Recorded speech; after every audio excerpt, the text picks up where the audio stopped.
Hello, welcome to my channel. আজ আমি তোমাদের সাথে শেয়ার করব টেস্টি অ্যান্ড হেলদি জাম মাখা রেসিপি।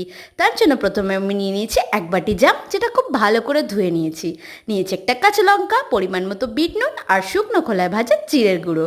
প্রথমেই কাঁচা লঙ্কাটা একটু বিট নুনের সাথে চটকে নেবো। আর বিশ্বাস করো, এটা মাখার সময় এত দারুণ গন্ধ আসছিল, কি বলবো।